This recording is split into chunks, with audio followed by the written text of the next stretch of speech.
बोला बोला थाने वाली मैया की। ए जी एगो बात बोली। का बोला ना। चली ना थावे वाली मैया के दर्शन करा दी। का हे रानी अभी लॉकडाउन वाला पिटाई हम भुलाई नहीं थे। काहे ऐसे बोलत है? तो कैसे बोली?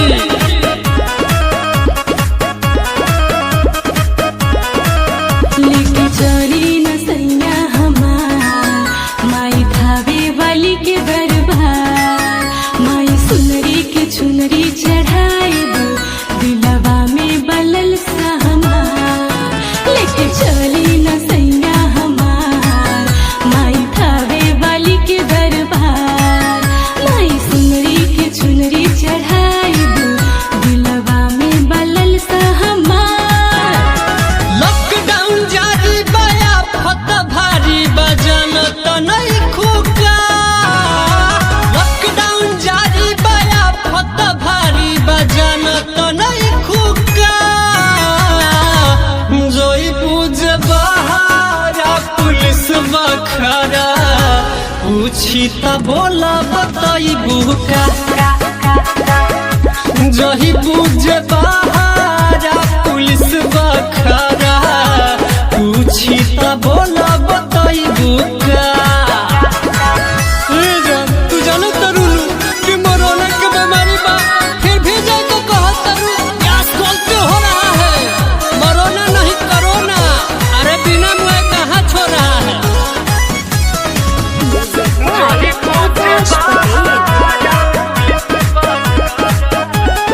अंबिका रिकॉर्ड्स। कहिम जाता नी चुनरी चढ़ावे माई थावे वाली के दरबार।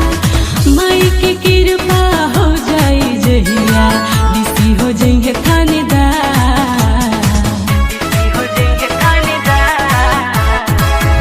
मानी ले कि मैया सबके दिल में बसेली हो। बात कुछ नहीं खे बस कोरोना से डरनी हो। मिली नहीं गाड़ी कवनो सोचती बात नहीं खुका। मिली नहीं गाड़ी कवनो सोचती बात नहीं खुका। जोही बुझ बहारा पुलिस बखरा पूछी त बोला बताई बुका। जोही बुझ बहारा पुलिस बखरा पूछी त बोला बताई बुका। देखो ज्यादा जिद मत करो। मन चांगा तो कठौती में गंगा। सुन ले बारू की ना। बोला बोला रहसु वाली मैया की।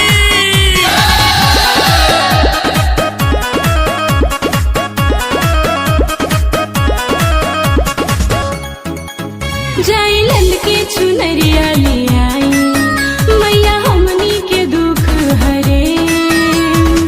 रात रात तरक्की हो जाए पीछे न कबो रहा। पीछे न कबो रहा।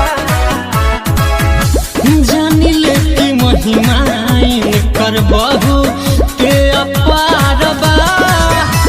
रहसु के दर्शन देहली जानत संसार बा। राइटर दीपक दुबे के साथे बीजे विजयी है का। राइटर दीपक दुबे के साथे बीजे विजयी है का। जोई बुझ बहारा पुलिस बखरा पूछी त बोला बताई बुका।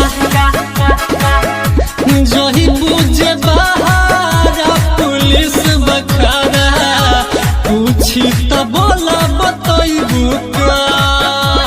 ठीक बात चलो, लेकिन रोशन मनी समित बाबा के भी साथे ले चलो। लेकिन 1 मीटर के दूरी बनाए रखी हो।